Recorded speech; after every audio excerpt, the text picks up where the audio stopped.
Assalamu alaikum wa rahmatullahi wa barakatuh. Alhamdulillahi rabbil alameen. Wassalatu wassalamu ala rasulihil ameen. Wa ala alihi wa sahbihi ajma'een. Wa man tabi'ahum bi ihsanin ila yawmiddin. Amma ba'd. Dear brothers and sisters, we welcome you once again to the series called The Social Evils and Their Redressal. Today, inshallah ta'ala, we are going to talk about yet another social evil, or should I say an evil amongst Muslims. That's again commonplace. Hanging pictures in the houses. You know, a lot of people these days, when they have their first baby born, they make a picture, a photo frame, and then, put it on the wall or keep it on the cupboard. And likewise, if this baby becomes 1 year old, they celebrate their birthday and then, make pictures and then hang them again.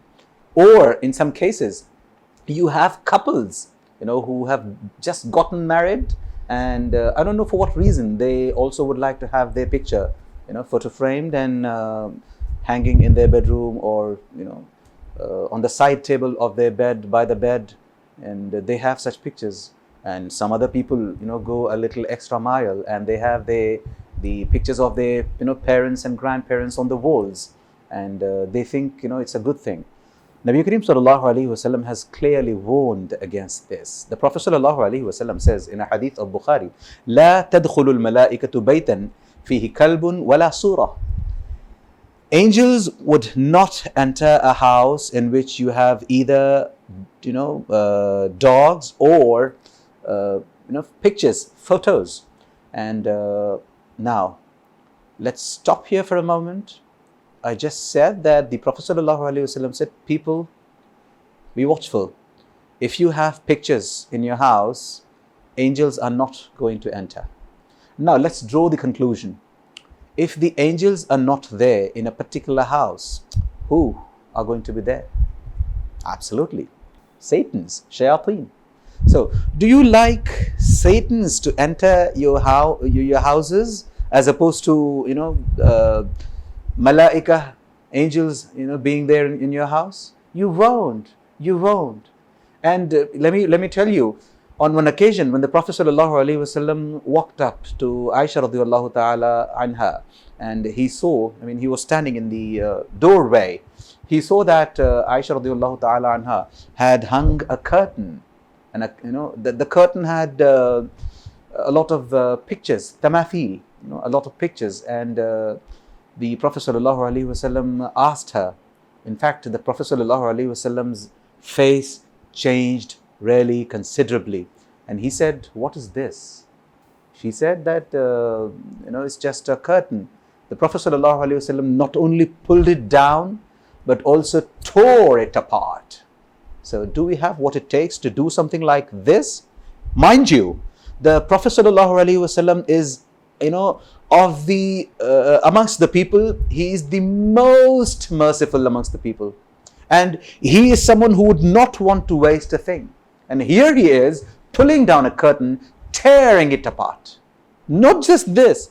He said that Jibreel alayhi salam had clearly told him, so long as you have any pictures, or for that matter, a dog in the house, I am not going to enter. The chief of the angels is saying this. And we don't really pay attention to these teachings of the Prophet ﷺ. Elsewhere, Aisha radiallahu ta'ala anha narrates an incident. She says that I made visada, a cushion, a pillow, used, using the curtain. And when I made that visada, the pillow, the Prophet ﷺ came upon, and she said, when he looked at that, "Ma balu hadhihi al-visada," is what the Prophet ﷺ said. So she said, "You know what? I made this for you. It is like a cushion, so you can sit on that." And the Prophet ﷺ, talawwana wajhuh, his complexion of the face changed completely, and he said, "Do you?" He's talking to her. He says, "Do you not know that the angels would not enter a house in which you've got things like these?" And we don't really pay attention to all this, as I said. And I can go on, talk a lot of things about, there's plenty of hadith that actually talk about, not having pictures in the house like this. But for someone who wants to, withdraw all these pictures and do tawbah, and someone who wants to make a change, one hadith alone could be sufficient. And for the one that doesn't really want to change his opinion, his mind, and he thinks that all these things were from, uh, you know, lifestyle, and this is incompatible today.